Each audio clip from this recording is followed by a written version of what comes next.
নোসোমাবৰ পৰা তেওঁ আহ্বান জনাইছিল, কিন্তু কংগ্ৰেছে আপুনি সোমোৱা বুলি অভিযোগ উত্থাপন কৰিছে। মুখ্যমন্ত্ৰী মহোদয়ে যোৱাকালি আমাক সকলোকে আমাৰ সন্মানীয় বিধায়ক সাংসদ কৈছে সুকলমে সুন্দৰভাৱে যি দেশৰ পৰিস্থিতি বেলেগ আছিলে, কাইলৈকে যুদ্ধবিৰতি ঘোষণা হোৱা নাছিলে, আমাক ক'তো বিজয় উৎসৱ পালিব হোৱা নাই, সুন্দৰভাৱে খুব নিয়াৰিকৈ ভোট গণনা প্ৰক্ৰিয়াটো সমাপন কৰাৰ কাৰণে আহ্বান জনাইছে।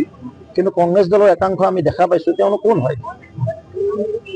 তেওঁলোক বাপ জন্মত কোনো এজন ৰাইজৰ প্ৰতিনিধি হ'ব নোৱাৰিবই, সেই জন্মত নেক্সট জন্মতো নোৱাৰিব। আৰু তেনেকুৱা মানুহে ক'ব যে বিধায়ক ইয়াত আহিব নোৱাৰে। আৰে মোৰ সমষ্টি মই খবৰ ল'মেই। তেওঁলোক কোন হয়? তেওঁলোক কি? তেওঁলোক ডেজিগনেশ্যন দি বোলে, তেওঁলোকৰ ডেজিগনেশ্যন দি গম নে কৈ দি যাৰ মানে IPC এক্টত কেছ আছে, ক্ৰিমিনেল কেছ, তেওঁলোকে ইয়াত সোমাব নোৱাৰে। কিন্তু অনাধিকাৰ তেওঁলোকে প্ৰৱেশ কৰিছে এই কংগ্ৰেছ দলটো।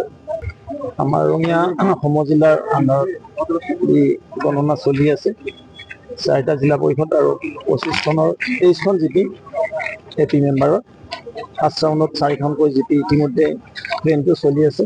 আৰু যিটো দেখিবলৈ পাইছোঁ খুব ভাল ফলাফল, জনতা সন্মানৰ ভোটাৰ ৰাইজে ভাৰতীয় জনতা পাৰ্টি আৰু মিত্ৰগোষ্ঠীক তেওঁলোকৰ মতদান সপক্ষে দিয়াৰ আমি ইংগিত পালোঁ নহয়। সৰহ সংখ্যক তাতোকে হায়েষ্ট ভোট মিত্ৰগোষ্ঠীৰ সপক্ষে বেলত যোগে তেওঁলোকে তেওঁলোকৰ অধিকাৰ সাব্যস্ত কৰিছে।